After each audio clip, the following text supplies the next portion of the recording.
Hello, this is going to be a really quick lecture about the questions we got in Espinoza. I'm going to talk about Harriet Beecher Stowe and other things. I'm going to read straight from the website. Okay, so sectional tensions were further strained in 1852 and later by an Enki phenomenon. Harriet Beecher Stowe, a wisp of a woman and the mother of half a dozen children, published her heart-trending novel, Uncle Tom's Cabin, in 1852. Dismayed by the passage of the Fugitive Slave Law, she was very determined to awaken the North to the wickedness of slavery by laying bare its terrible inhumanity, especially the cruel splitting of families of slaves for selling. Her wildly popular book relied on powerful imagery and touching pathos. The deeper sources of her anti slavery sentiments lay in the evangelist religious crusades of the Second Great Awakening. Totals soon ran into the millions as the tale was translated into many languages, and no other novel in American history can be compared with it as a political force. To millions of people, Uncle Tom's Cabin made slavery appear almost as evil as it really was, and the truth is that it did help start the Civil War, and win the Civil War too. Southerners criticized her unfair indictment as Miss Stowe had never witnessed slavery at first hand in the Deep South, but she had seen it briefly during a visit to Kentucky, and she had lived for many years in Ohio, a center of Underground Railroad activity. Uncle Tom left a profound impression on the North. Readers swore to have nothing to do with the enforcement of the Fugitive Slave Law, and the tale was devoured by millions of impressionable youths of the 1850s, some who fought in the Civil War. The novel was immensely popular abroad, especially in Britain and France. When the Civil War started, the people of England sensed that the triumph of the North would spell the end of the Black Curse.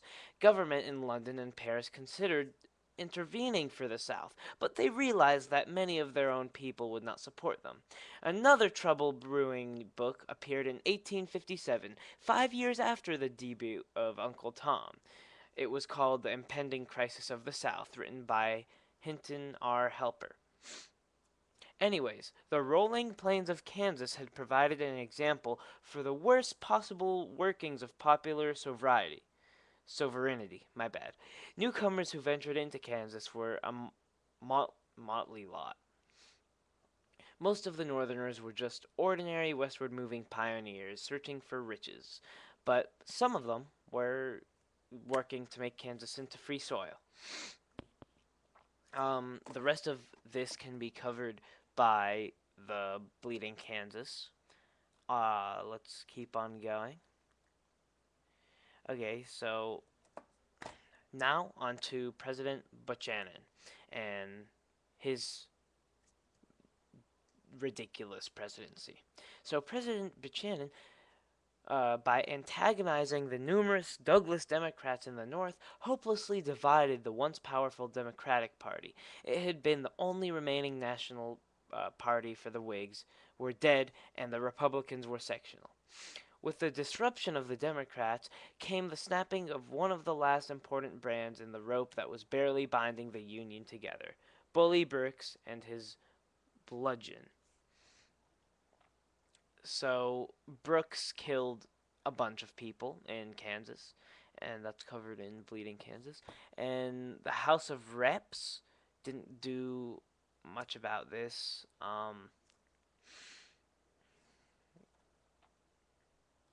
Okay, so uh, the Democrats met in Cincinnati to nominate their presidential standard bearer of 1856. This is in the election.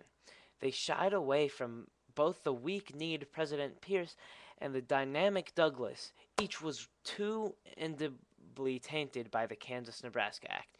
They were too much affiliated with it, and people wouldn't vote for them. And the Democrats finally chose James Buchanan, a well-to-do Pennsylvanian lawyer. And he was also named Old Buck. Delegates of the fast-growing Republican Party met in Philadelphia with effervescence. Higher Law Steward was their most conspicuous, but their final choice was Captain John C. Fremont. That was the Republican Party. They chose John C. Fremont. And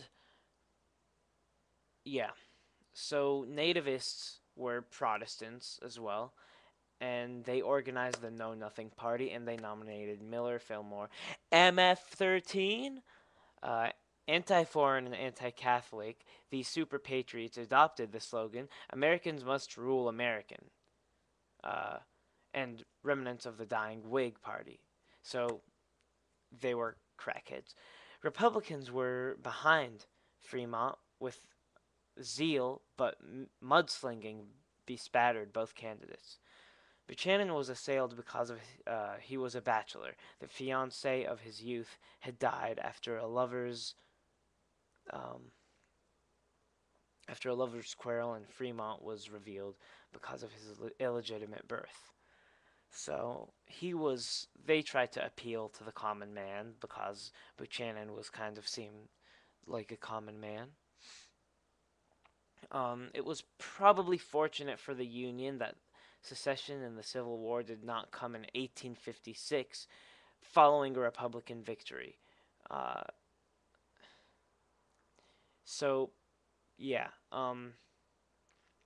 And now I'm going to discuss the Dred Scott case. In the Dred Scott decision, handed down by the Supreme Court uh, on March 6th, 1857, day before my birthday. So pretty much that ended the 2-day presidential honeymoon of the unlucky bachelor James Buchanan. So Dred Scott pretty much was a black slave. He had lived with his master for 5 years in Illinois and in Wisconsin Territory, and he was backed by abolitionists. He sued for freedom on the basis of his long residence on free soil.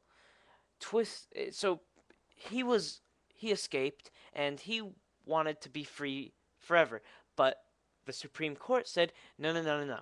He can't be free because he was a slave and slaves are property. And the US Constitution, specifically the Bill of Rights, said that property cannot be taken without formal representation and such. So yeah, so pretty much that case is very important because it said slavery is always legal, no matter what. Okay, so so the Dred Scott case caused much ruckus. Okay, so champions of popular sovereignty were aghast, including Senator Douglas and a host of Northern and Southern Whigs of the once united Democratic Party. Foes of slavery extension, especially the Republicans, were infuriated by Dred Scott's setback. Their chief rallying cry had been the banishing bondage from the territories. So, okay, there was a Panic of 1857. Now we need to know about this. Pretty much, the bitterness caused by the Dred Scott decision just made the Panic of 1857 worse. What caused the Panic of 1857 was a tariff. Not enough of a tariff.